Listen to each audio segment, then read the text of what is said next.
Ghostly Encounters, 7 Haunted Places in India That Will Give You Nightmares.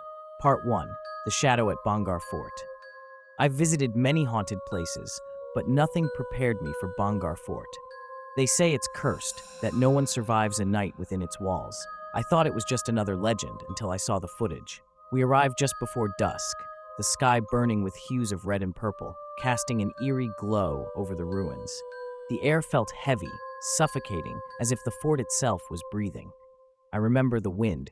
It wasn't natural. It howled low and mournful, whispering through the crumbling arches, carrying echoes of the past. There were 4 of us, armed with flashlights and a camera. We laughed nervously, our voices bouncing off the ancient stones, trying to mask our fear. But the fort felt alive, watching us. I couldn't shake the feeling that we were trespassers, intruders in a place that didn't want us there. We moved deeper into the ruins, the temperature dropping sharply.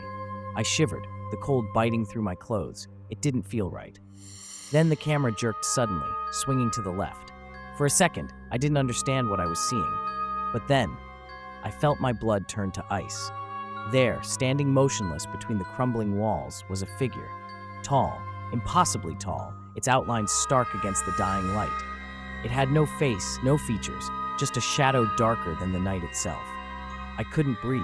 It was watching us. I knew it without a doubt. Its head was tilted slightly, like it was studying us, deciding what to do next. My legs turned to lead, rooted to the spot. Then, it moved. I'll never forget how it moved. It didn't walk or run.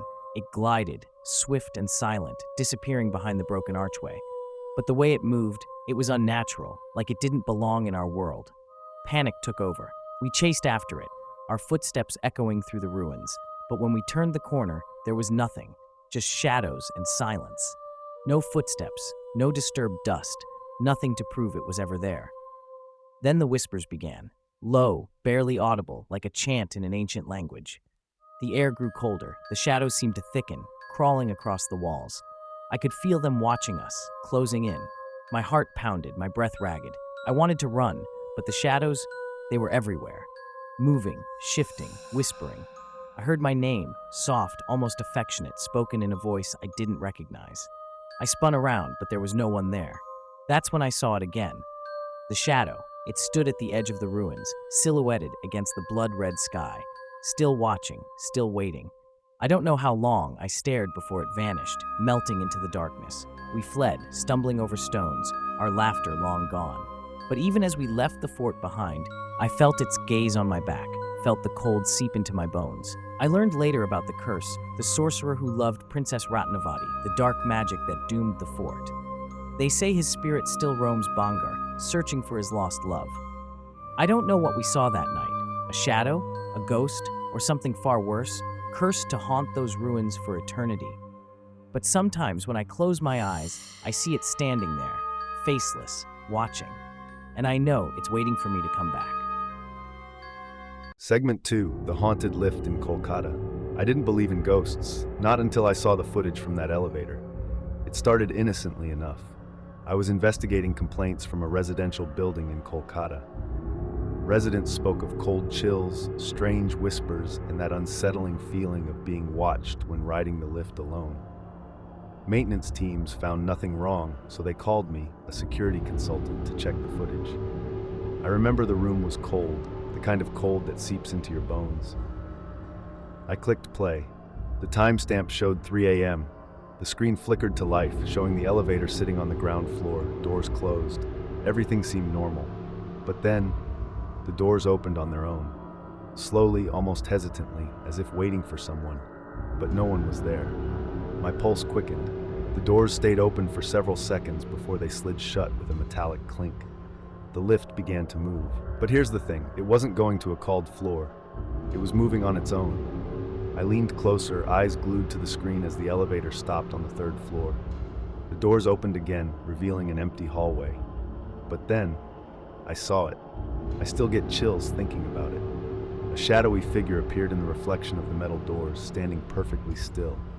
It had no face, just a hollow outline darker than the shadows around it. Its head was tilted as if watching, waiting. My breath caught in my throat.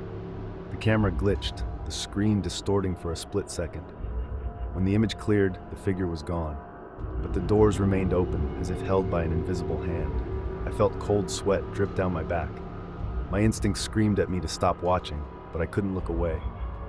The lift continued to move, stopping at floor after floor, each time opening to reveal nothing but empty corridors. Yet, that shadow. It seemed to crawl along the walls, twisting, bending unnaturally. Then a sound, a faint whisper. It was so soft I thought I imagined it at first, but as I leaned closer I heard it clearly. Someone was crying. A child's voice echoing through the lift, distorted by static. But the footage showed the lift was empty, completely empty. I froze as the whisper turned into a wail, echoing through the tiny office. I slammed my laptop shut, heart racing. But even then, the faint cry seemed to linger, bouncing off the walls. I never went back to that building. I quit the case and deleted the footage. But every night, I hear that cry echoing in my dreams.